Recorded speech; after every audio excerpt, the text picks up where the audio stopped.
السلام عليكم ورحمة الله وبركاته، متابعينا الكرام، متابعي منصة العرب في بريطانيا أينما كنتم، في هذا البث المباشر لتغطية خاصة للانتخابات البريطانية، وبث شبه يومي بهدف تسليط الضوء على المرشحين من أصول عربية والمرشحين المتضامنين مع القضية الفلسطينية في الانتخابات المقبلة. ونحن الآن نتحدث وهي على الأبواب، صارت أيام قليلة جدا تفصلنا عن بدء هذه الانتخابات. سنكون معكم اليوم في هذا البث المباشر، ويشرفنا أن يكون معنا الأستاذ محمد جعفر، وهو مرشح في ليفربول في منطقة ويفرتري في ليفربول. ولكن ملاحظة، سيكون هذا اللقاء باللغة الإنجليزية. يمكنكم بعد ذلك متابعة الترجمة التي ستكون ظاهرة في أسفل الشاشة. مع الوقت سوف تتم إضافة هذه الترجمة للغة العربية أو للغات التي يتحدثها متابعو المنصة بعد هذا اللقاء. ومن يتقن اللغة الإنجليزية سيكون معنا خلال هذا اللقاء، أعتقد لا مشكلة بالنسبة له. وطبعا نرحب بالأستاذ محمد جعفر. Mr. Muhammad Jafar, thank you for accepting our invitation, and thank you for being with us today in this special coverage for the general elections in the UK. So first of all, thank you for being with us today.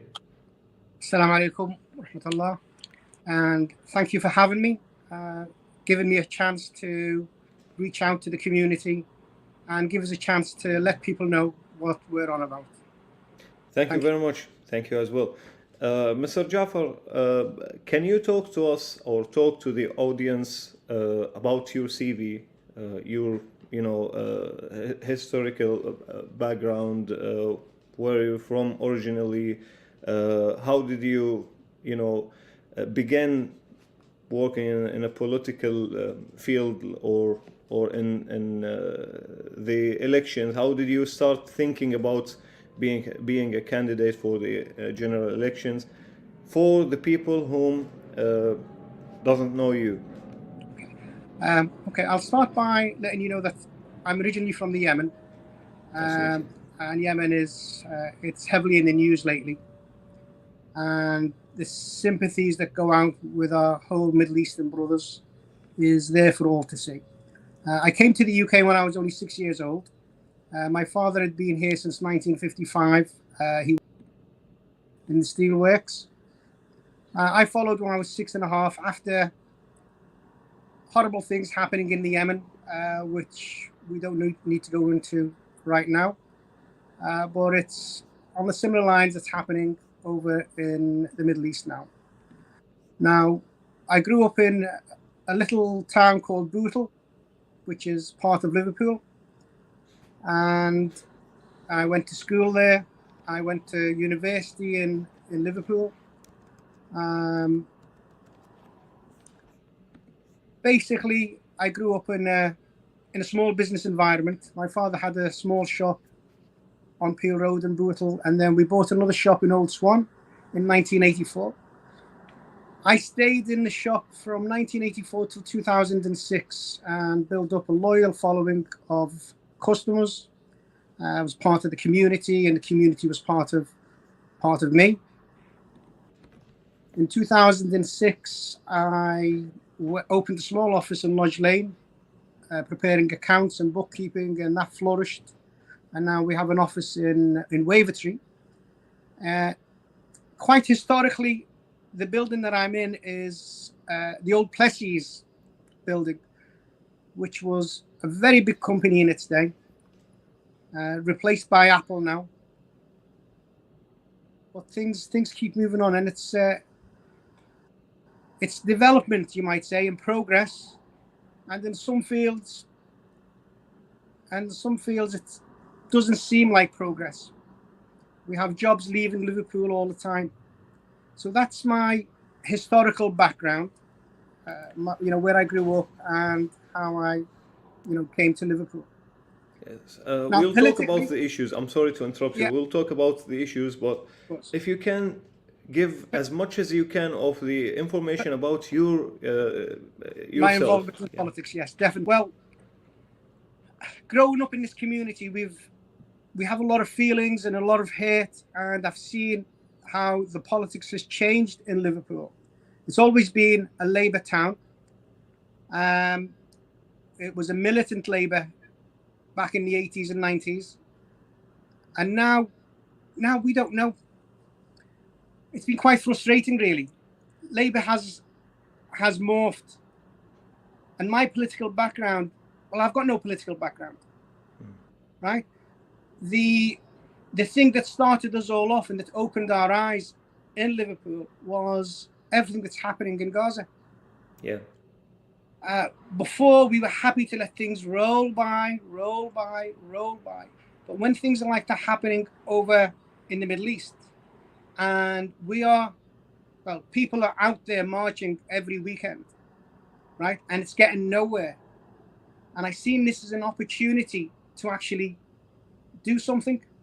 It's an opportunity that I feel is that we can't let it go. It's an opportunity for people in my community, in the Arab community, in the Muslim community, and in the workers' community, right? The ones that we feel the hierarchy doesn't care about us. And if we don't make a stand now, this is what initiated me, really. And back in December, I had meetings with some close friends, and we were thinking, how are we going to do something real? We started off by marching and going in cavalcades, and I just felt at a loss. I really did feel at a loss. And then what happened in Rochdale with Mr. George Galloway, it opened my eyes even more. We thought, you know what? There is a chance. There is a way. And when Mr. Galloway won and the Prime Minister comes out on number 10 on the doorsteps and tries to change the meaning of a word, extremism, right? This showed me that they were really scared of us, the people that mattered, the people that could vote, the people that can really change politics. But this is the issue now. The issue is that we need the voters to realize how much real power they have. And going out in the street has made me realize how disenchanted people are in our community, in the wider community, right? People either don't want to vote, or they're scared of the Conservatives and they will vote for Labour anyway. And this is something that we need to get across to the people, that we do matter and they should vote, because that's the only way you're going to make a difference. So you mean that Gaza affected these elections, or can affect a lot of the number of the MPs in the parliament who voted against the ceasefire and who voted with the ceasefire? What Gaza did opened the eyes of a lot of people. A lot of people that were disenchanted, a lot of people that didn't want to get involved in politics, a lot of people that are business people, a lot of people that don't have time for this. But it opened their eyes, because the way I felt was, if this can happen, right? If this can happen, meaning people are getting killed, and we can do something about it. Our government can do something about it, but they don't want to. The people in the United Kingdom want to do something about it, but the politicians aren't letting it happen. And it's there blatantly, day in, day out. They stand up in front of us in the camera, denying what we can blatantly see. And then once somebody has the nerve to stand up against the status quo, they get kicked out of the party. Now, this is another reason why I've gone independent, because I believe we should be answerable to the voters. The people we stand for, the people that put us into a position. But what happens? If people keep voting for the party, they're not even looking at the integrity of the person that's representing them. Do you used to be in a supporter minimum, or a supporter for the Labour Party in the past? In the past, I've always voted Labour. Why? And I believe the true Labour has a lot to offer to the community. But right now, there is no Labour. It's Labour in name only. The people that represent us have forgot about social justice. Mhm. They forgot about what it's like to be a working man. Do you know? This is a problem. Understood. This is a problem that we're having. What about Workers' Party, GB? Okay. Have you heard about it? The Workers' I did join the Workers' Party for a short while. Mhm. Okay. But the Workers' Party is fantastic. The independents are fantastic. There's a lot of fantastic people out there trying to do good work for the people of Palestine. Do you know? I'm not going to say anything against any particular party at this moment in time. Just your opinion, sir. Just an opinion. And my another opinion, question. My opinion in general is when you are part of a party, okay, there is some good and there's some bad, right? Being part of a party may give us a little bit of strength working together. But what happens when you aren't representing the voters anymore? What happens when the voters, the people on the street, want something that the party doesn't agree with? This is a real issue for me and a conundrum that we need to possibly address going forward. Do you think that the Workers' Party candidates will be effective in the parliament, will win this elections, like a large number of them? What is your expectations? I really do hope that the candidates that stand up for the Workers' Party get in, because they want fairness and equality and social justice for the working man. Okay, so I really do hope that a lot of these candidates get in. Whether they do or not is another matter, but I really do, because you can't keep voting for Labour. You can't keep voting for the Conservatives. What did Einstein say? If you keep doing the same thing, don't expect a different result. It's a sign of madness. That's true. We have to change, and we have to give the voters a viable option. To the people who deserve this. They do deserve it. And it's going to take a bit of time for them to get over and realize that the independent candidate is a viable option. How? Because there is some sayings or somebody saying that if you are independent, you will not get the support of a larger number of the people, like because of the support, because you will lose the support of the political party, and the political parties has a very huge audience or huge supporters. So about this point, listen, I understand that, right? They have a lot of resources, and they can go out there and spend a lot of money on advertising and what have you. But what I say to you is this: for me, I can't speak for everybody else, yeah? But for me personally, and my community in Liverpool, Waverley, right? I have faith in the people, because it's the people that make a difference on the ground. They don't realize it, right? But everything goes through the people. All the good in the community happens through the people. They're the ones that are making a difference, right? And all it needs is just a spearhead to get everybody together, working together. We don't have to wait for central government or for the council, right? We're already doing a lot of good. You know, we just need a little bit of, we need just somebody to hold central government and the council to account for our local community. If we can just look after our local community in the best possible way, people will open their eyes, right? And they will realize that actually we can make a difference as an independent candidate who is answerable to the voters, not to some big wig in London, right? Answerable to the voters, because if we don't deliver on the next election, they can get rid of us. But if we were with Labour or with any of the other parties, what will Labour do? They'll just replace somebody like myself with somebody else that looks like me and feels like me, and you're not getting rid of the problem, because the problem is the policies from up above, So we can make a difference, although we haven't got the resources, we haven't got the millions, and that's a good thing, really. Because if we had the millions, then what would happen? We start to think, hang on a minute, I better not do what's good for my people I better do what's good for my pocket. And that doesn't work for me. That's something that I'm really, really against. If you go into public office, you should be there serving the public. You know, if you're there for business-wise, then you stay in the City of London. You stay in, what is it called?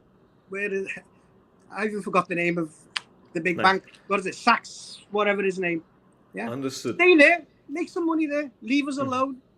We want. It's not a business. You mean it's not a business? It's, you know. It's not a business. It's a service.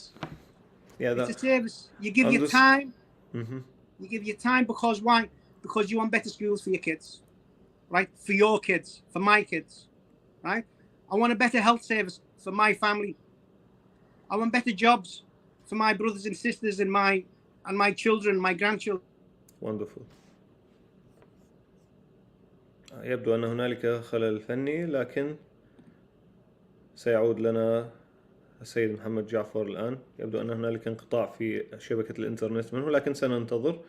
إذن متابعينا الكرام، نحن في هذه التغطية الخاصة للانتخابات. اللقاء اليوم هو باللغة الإنجليزية. معنا السيد محمد جعفر، وهو مرشح من أصول يمنية للانتخابات. هو في منطقة ليفربول، في تحديدا حي يدعى ويفرتري في ليفربول. هذه الانتخابات طبعا شهدت إقبالا شديدا من الكثير من المرشحين من أصول عربية، وكان لهم تأثير حقيقة. كان بعضهم منتمين لتيارات سياسية مثل حزب العاملين قالوي وتيارات أخرى، هنالك مستقلين أيضا. يعني كانت هذه الانتخابات في هذه المرة مختلفة عن سابقتها، بأن يكون هنالك طبعا تفرد بالمشهد. Yes, sir. You are with us again. Apologies. No worries. No need to. No worries. We were talking about the relationship between you and the people. You talked about the problems, about the things that the people of Waverley are waiting to solve or waiting to do in the future, about several things. But before we involve in this, can you please give us like a general information about the area where you are a candidate now for the parliament, Waverley, for example, the demography of this area, the relationship between you and the people who are living in this area. When did you move to this area, or any important information about you and Waverley? Okay. Or right. The link between each other. The constituency of Waverley has changed recently. Mm-hmm. Waverley now stretches. I'm going to name some areas. You might not be familiar with them, right? Mm-hmm. The constituency of Waverley goes from it holds Kensington, Waverley, Edge Hill, part of Liverpool 8, Egbert Road, part of Mossley Hill, mm-hmm. Childwall. It's a really, really big area. It's just changed. The old map had Waverley and Old Swan. That's where I come from Old Swan. That's where my business originally was in 1980, from 1984 to 2006. Mm-hmm. My business now is in Waverley, is an innovation park in Plessy's, the old Marconi building, which is in Waverley. Because it's so big, first of all, it's visually different. The housing is different. It goes from Kensington, which was heavily, densely populated, terraced housing, mm-hmm. We go to Mossley Hill and Chilwell, where it's detached and semi-detached housing. And again, there's differences in schools. There's differences in ethnicity.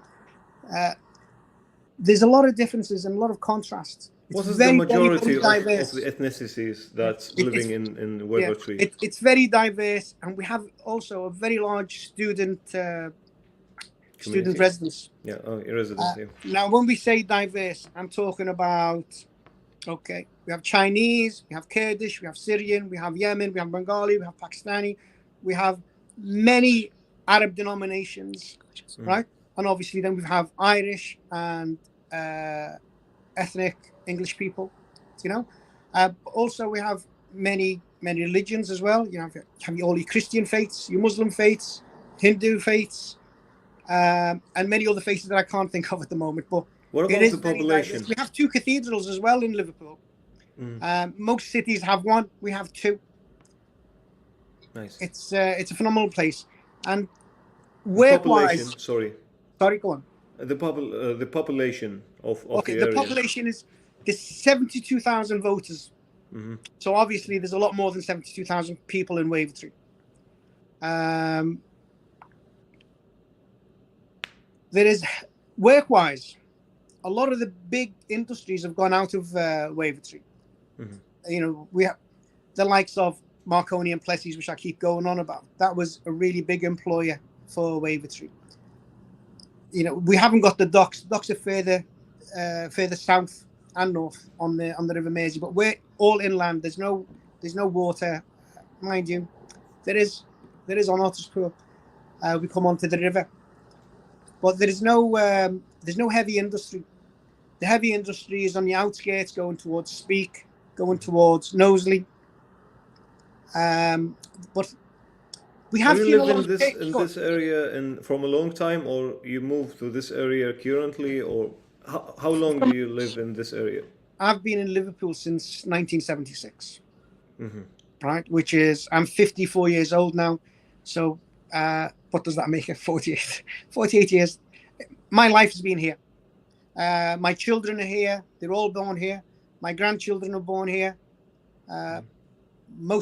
All my brothers and sisters, bar 1, were born here.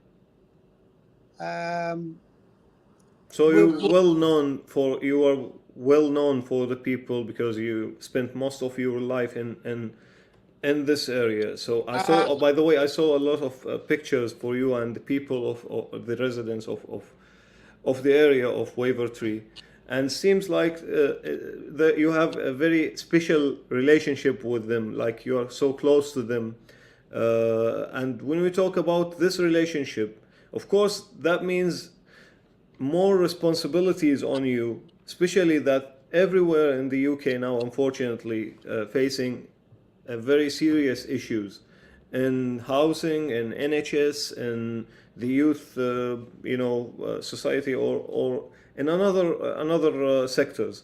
So, what is the issues or the main issues that Wavertree people are suffering from?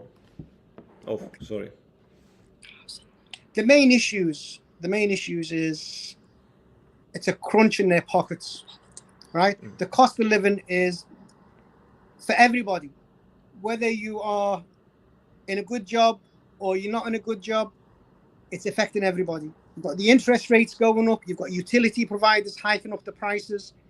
There isn't a demographic in the whole of Wavertree that's not feeling this crunch, right? That's one thing. Secondly, there's a shortage of good housing in parts of the city. There is a shortage of good housing. There's a lot of derelict houses that need addressing. Again, we go back to the NHS. People are always complaining about getting a doctor's appointment, getting a dentist appointment. I mean, we had a dentist appointment that was cancelled 5 times before we actually got there. So we made an appointment, they agreed it, and then cancelled by text 5 times. Schools is another issue. People are having difficulties getting to the schools they want. So we've got some schools that are overcrowded, and then some schools are not so crowded. You know, we have a shortage of good schools. We have a shortage of teachers. We have a shortage of doctors and nurses in our community. You know, and again, you know, we even have a shortage of available people to work in the restaurants and the shops. You know, I'm an accountant and I have like 350 clients, and they're all screaming out they can't get people to work. You know, again, they're all issues that that I have proposals to solve, but we can't solve these from the outside. We have to bring people in. We have to get people involved, whether they're in the community, whether they're in business. We have to, we can't just watch from the outside. We have to invite people into the inside. To find a serious solution, a real solution for those, those issues. And that's why what I will ask you about it. You talked about the issues, the problems, and now we will talk about the solutions. In your opinion, how can you solve these problems? Especially that it's not only Waverley in Liverpool. The main issues, the same issues, the same problems that are in several places, in Birmingham, in London, in Manchester, and other places, and everywhere actually. And there is a lot of complaints about these issues. So, what is the practical steps to solve these issues? Well, let me tell you. And let us start about housing, for example. Okay, you are right. These problems are facing everybody everywhere. Right now, I'm not going to be able to help everybody everywhere. But what I can say to you, here in Waverley, we can do something. We, the community, can do something. And it's only by getting ourselves together, right, that we will make a change. We're not going to wait for central government or for the council to start doing things, right? Because I know there's a lot of good people around that are already making a difference in this community, right? And it's only about getting everybody together, getting some funds together, and then we will make a difference. And the difference will be the local charities, the local community services, right? We bring them together and we maximize the resources that we have, okay? And when we show people that how much of a difference we can do with so little resources, we will then start to attract investment through the local businesses. The local business people are ready to help. They just can't trust anybody. They can't trust the council. They can't trust central government. But what they can trust is the local community. Once we see things moving, once we see things and we trust in the people, because that's what it takes, right? There's a lot of good people out there running food banks, providing shelter, providing services for people that can't provide services for themselves. There's a lot of people can't even pick up the phone and talk to the council. But I know there's a lot of charities out there that are helping these people, right? And it's just about supporting them initially, right? It's not a case of having a magic wand. It's going to take a lot of picking up the phone, getting people together, and bringing them into a place where they feel safe and trust. That's the simple thing, right? In each community, if we can do that in a small community, other people will start taking heed and other changes will happen, because this is the only way it's going to actually grow up. And the first step is always the hardest, right? And it should start by making sure that everybody out there can come out and vote. That's the important thing. If they come out and vote, that means they are motivated enough to come out and vote. Something has changed in their mentality. Once they come out and vote, especially if they vote for me, right? Then we can start doing things. They give me a mandate. They come out, tirelessly work to get all these organizations under one banner. Right now, they're all splintered. They're all splintered along ethnicity, along tribal grounds, along color, along race, against creed, against many aspects. And that shouldn't be the case, right? We are all facing the same problem, and together we can solve it. We all face a shortage of school places. We all face a shortage of health services, shortage of houses. We're all facing the same thing, and we're all in the same area. We're all in the same country. We shouldn't be divided. This media is dividing us. When we have a problem, we revert back to the media, and then we start pointing fingers at each other. But it's not us that are causing the problem. It's somebody else. We just need to change the mentality, and we will find a solution together. So you think that the solution will be from the people, or you will work side by side with the people to solve these problems, like to making a pressure on the government to solve these problems, and by calling the organizations, by calling the councils or something. What we do is we bring our voices together. Okay, we bring our voices together. You give me a mandate with some votes behind me. I pick up the phone, and it won't be, "Hello, my name is Mo, and I am a shopkeeper." It'll be, "Hello, my name is Muhammad Ja'far, and I represent 20,000 people, 40,000 people, 70,000 people in Waverley. Now I need some changes here. I need some funding. And I'm not going to wait for you to give me a solution. We already have the solution. We just need A, B, C, D." That's what's going to happen. And that's what they're scared of. Wonderful. For ladies and gentlemen, our followers, our dear followers, we just want to remind you that we left the accounts or the official accounts of Mr. Muhammad Ja'far in the comments. You can find it, and you can, be a part of supporting Mr. Muhammad Ja'far in his in this elections, his coming elections. And also there's some questions of the followers. Mr. Firas Ahmed says that can the candidates, can Mr. Ja'far solve the problems or help? He asked this question before you talk about the solutions, actually, but he was wondering about the solutions of some issues like the opportunities, work opportunities, or also سيتم بإضافة المدن, also the some council works or something related to also, in order to be effective in the society or like active in the society or something. So you asked already about, you answered already about this questions. Thank you. Also, there is some greetings from the people. Wafa, Abu Saad, Imad, and also a lot of people who are watching us now, over 220 or 230 person now watching us on this live.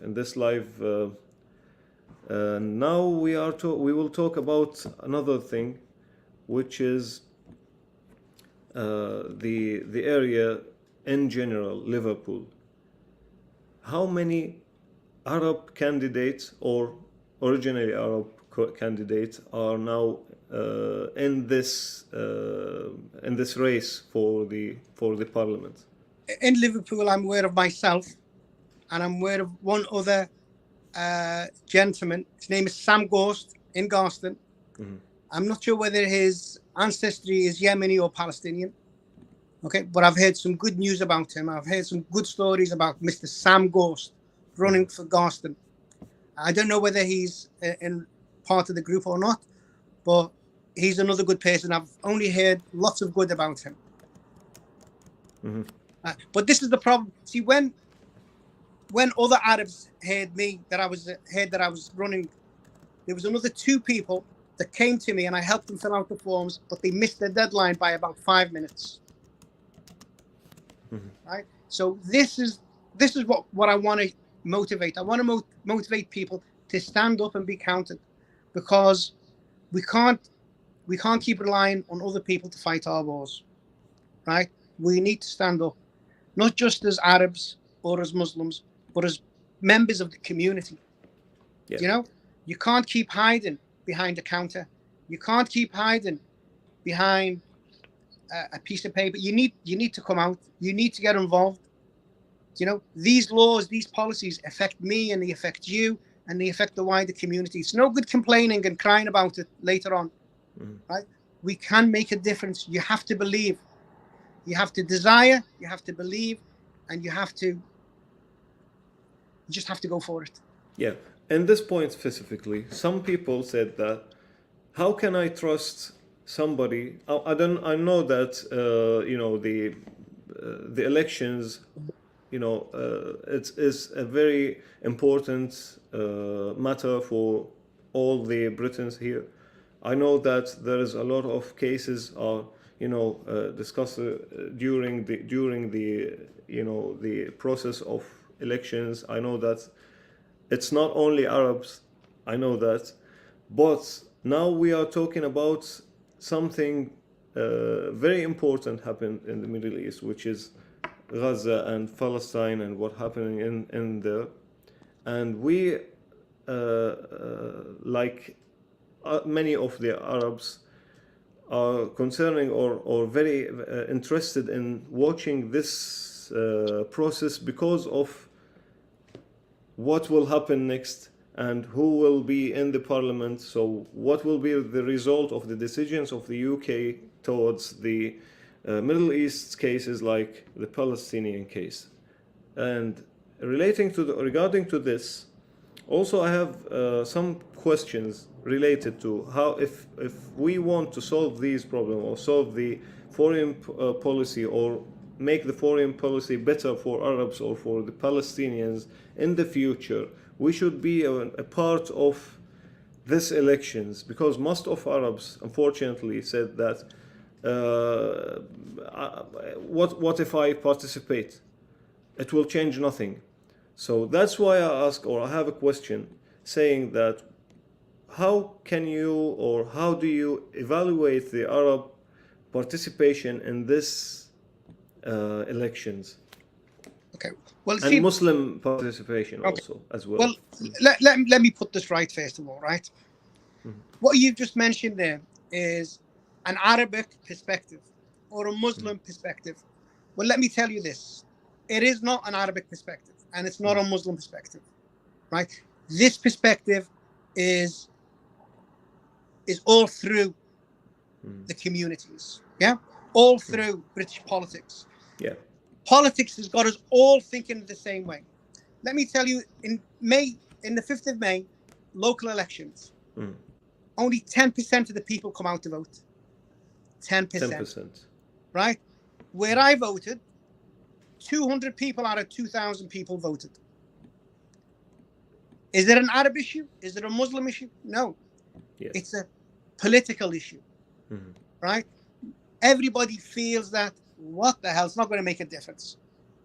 But I'll tell you what happened the day after George Galloway won in Rochdale, that should tell you and that should make you wake up.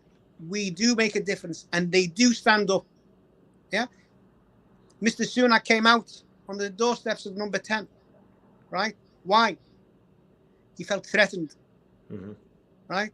And that's what we can do. That's the power us voters can have. We can change things. We can make a difference. But we just need to believe, we need to come out and we need to vote. Right? Before, you didn't have any options, yeah? You had Labour, you had Conservatives, you had Lib Dems. Right? Yeah. You know, by us standing up as independents, you have an option, you have a real option. I do believe you. Before, it wasn't going to make any difference. But now we can make a difference. And now you can make a difference. You can make a difference by standing up to your local elections, standing up at your parliamentary elections. You have no reason not to, right? It's very, very simple, very, very cheap. It's your kids' lives that are at stake here in the UK, not just over in the Middle East, right? And it's this sort of attitude that's got us where we are now, where we don't matter. If you don't matter, if you believe you don't matter, well then, you don't matter. Yeah. You got to believe that you matter, and you've got to stand up, use your voice. You're very lucky in the United Kingdom that you can vote. You can vote now before they take your vote off you. That's probably what they're trying to do now. Mr. Sunak came out the day after Galloway won and started the same thing. They may take our vote off us. So if you're not in it, what can I say? Another thing, sir, who supports you financially? Because, you know, some people judge the campaigns of the people who are supporting these campaigns. So you can, know what is the Right. The opinion of this candidates from the support that he gets. Okay, I have a GoFundMe page, and the community funds me. Right, I have a little bit of money as well. I put my money into it. I put my money where my mouth is, right? Because I believe in democracy, because I believe in a future for my children, and I believe in a future for the people of Waverley. But I have had generous donations on my GoFundMe page. It's up to £5,000 now. Thank you very much to everybody that's put hard-earned money into it. People have put £10, £20, £30, right? Some people have put a lot more. But for me, it shows that I have a mandate and people trust me more than anything else. So there are people out there who are willing to fund a change. Yeah. Also, what is your opinion about the campaigns to support the Muslim and Arab candidates for the parliament in this elections, like the Arab Voice or Arab Vote campaign or the Muslim Voice campaign? What is your opinion about? Will it be effective? I do appreciate this, because the first chance I've had to talk to somebody about my campaign. Otherwise, we have no voice. I appreciate this, and this sort of thing should be brought out more often to support the local councillors, to support the local people, to support the wider. I think this is the way forward, because we can't rely on the big media. We can't rely on that, because they're not interested in us. They have their own agendas. Okay, and I'm glad that you've managed to give me a voice on your platform. I really do appreciate that. We appreciate your that you are with us today, and that's an honor to us. And thank you very much. Also a lot of comments now while we are talking from a lot of your supporters. Nasser Ja'far, you are the good one. Or also Mr. Adnan Hmedan said all the best to Mr. Muhammad Ja'far. Mr. Abu Nasser said بالتوفيق للأخ محمد جعفر. We support you. Thank you. Also Mr. Abu Jihad Ja'far, we have a lot of faith on you. Inshallah, you will win. And that's what we also wish to you, Mr. Muhammad Ja'far. But if there is a voter ask you in a sentence, in a short sentences, how can you give me your program? What will you say? What will you say? Well, I have 5 promises that I wanted.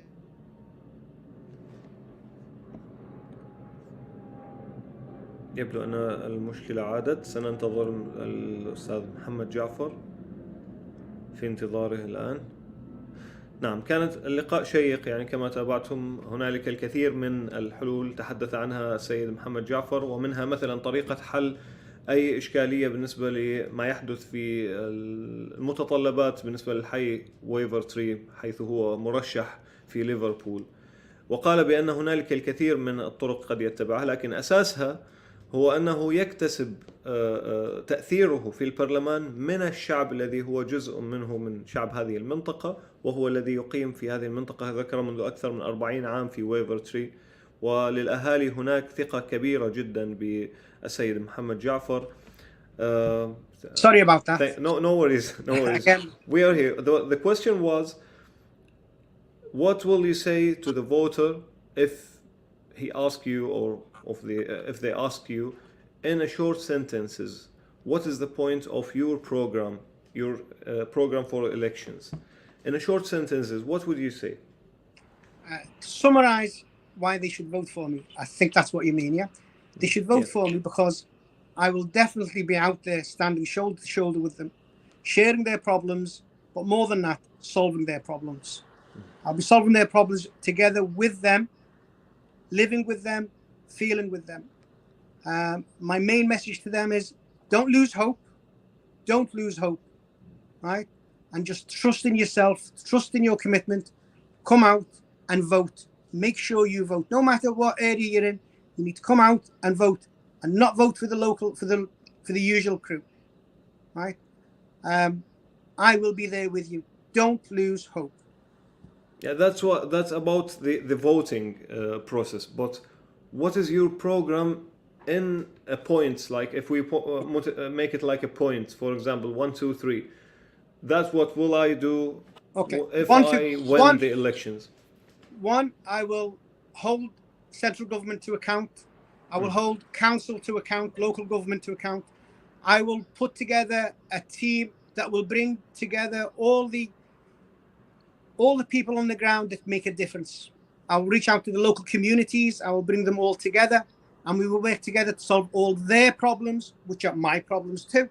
I will reach out to the business community, and I will bring them together, because if we have a strong business community who's providing jobs and providing good services, we will solve their problems too.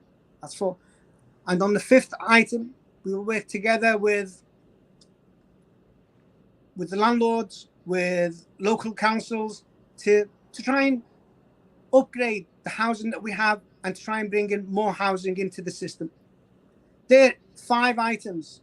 There you go. 5 items that I promise that I will keep. I'll be accessible, and I will hold people to account, and I will make a difference by bringing all the communities together to solve the problems that we all have. Wonderful. What is your message to your family, whom supporting you now? I think somebody is carrying the mobile now. Yes, my Yes. sister is holding the mobile for me. I Thank you. want to thank her. I want to thank my 10 brothers and sisters, right? MashaAllah. And my 6 children, who are all been MashaAllah. supporting me, and my good wife that's been supporting me too. They've all been out there campaigning. They've all been out there putting leaflets in. They've all been getting frustrated with me and shouting at me. And I would like to say thank you also to my father, who's here. Thank you very much. Right? Thank you, sir. And to me. Thank you. Hi. Thank you very much. Thank you. Yes, it was a very hard, hard thing to carry the mobile all the time. But thank you very much. You're welcome. Thank you. All right, so Yeah. that's where we're up to. But not just my family. There's a wider community out there that's been supporting me too. From my client base, from my old customers, from the community. There is a lot of people out there that are banging the drum for Muhammad Ja'far. And I appreciate that. And it makes me real proud. But I tell them, our real work starts on the 5th of July. Whether I win or not, the agenda, the program will carry on. Wonderful. We will end this live by, saying several messages to different parts of the society and different kind of people. Like, for example, what is your message to the Yemeni society in the UK? I hope that this election will bring us all together. I hope that this election will give us one voice. I hope that this election will take away all the tribal differences between us, and God willing, that will happen. Everybody knows where to get hold of me, and they should reach out to me, and we will solve any issues that we have together. Inshallah. To the Palestinian people, to the people of Gaza. To the Palestinian people, the people in Gaza,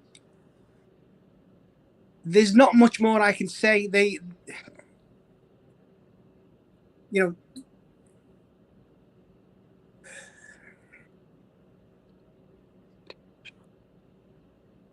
There's not much more I can say to the people in Gaza.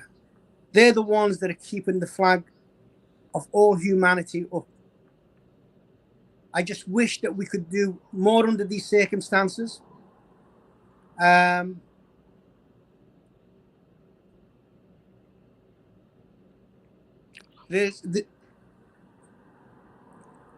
can't mention the people of Gaza without breaking up. Understood. It's all for people to see. It's like watching a nightmare.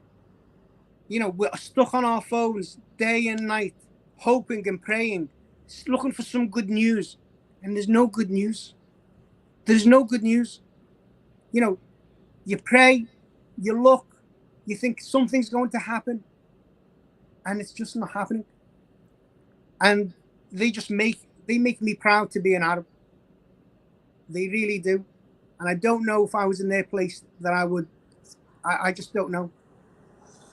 I don't know. Thank you very much, Mr. Muhammad Ja'far. I really appreciate your feelings, and we all pray for Gaza and pray for the Palestinian people to be, to be free, to protect them, to be free, inshallah. And also we will pray for you to win this election, inshallah. We will see you as soon as possible in the parliament now, in the future, inshallah, as a MP for this area, and we wish you all the best. And also, again, thank you very much for accepting our invitation. We are so proud of having you today. Thank you very much indeed, and good luck. Thank you. Good luck to you as well. Thank you very much, Mr. Muhammad, and thanks for the people who watched this live almost 1 hour. We are live. We was in live coverage for this event, the general elections, and thank you for reacting with us during the live. Also, we will be in a daily or almost daily live streaming for this coverage with another candidates for the parliament, and inshallah, God will help everybody to reach their goals. And thank you very much again, Mr. Ja'far. Thank you very much. Assalamu alaikum wa rahmatullahi wa barakatuh. Wa rahmatullahi wa barakatuh.